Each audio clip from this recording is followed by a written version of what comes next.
number 5 of the sequence. This is going to be the last email of the soap opera sequence. However, there will be many, many more emails and other opportunities and more exposures that you can present your product or service or opportunity, whatever it is. So email number 5 is the one where we're going to basically create some urgency and have a call to action at the end so that we can go ahead and drive that buyer to make a buying decision. As I mentioned, it's going to be the last email, have our last push to take advantage. So in order to kind of put some urgency behind it, we're going to do, offer something similar to our last email. They already know they're getting a discount, but we got to let them know that that discount is not going to last, or that there are a limited number of seats remaining in the webinar. Maybe there's a minimum 20 bottles of face cream that they can get their hands on at that price. Or in the example of a digital course or a webinar, let them know that you're going to be taking the webinar offline in the next 24 hours. So if they don't watch it now, then they're not going to see it.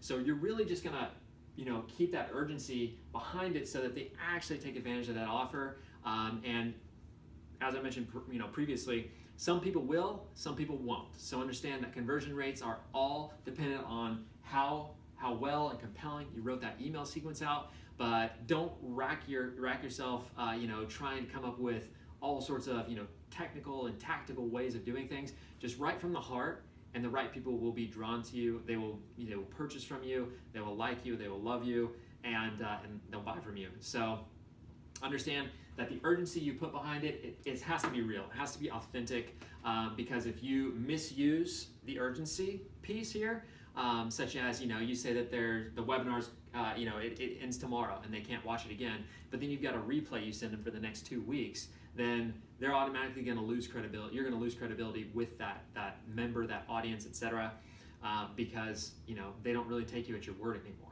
They say that you say one thing but you do another, and that just makes things inconsistent, and so therefore you kind of drop down the priority list and your emails don't get read as much, your offers aren't taken as serious. So make sure it is real urgency. You don't want to be sending people to these fake offers, or fake call to actions that they find out later on actually aren't true. Now, when it comes to purchasing a course at a particular time, or you run, it's not that you can't run sales again in the future, but when you say it's going to close, it must close.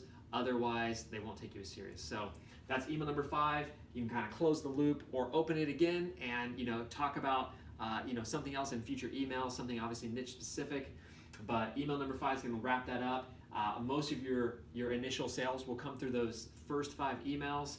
So just keep reminding them, go check back that offer, and you close it down with an offer they can't refuse, so that you can get them into your sales funnel and ultimately make that sale. So hopefully all that makes sense. As I mentioned, you guys should definitely purchase the, it's technically free, so go and get the .com Secrets book.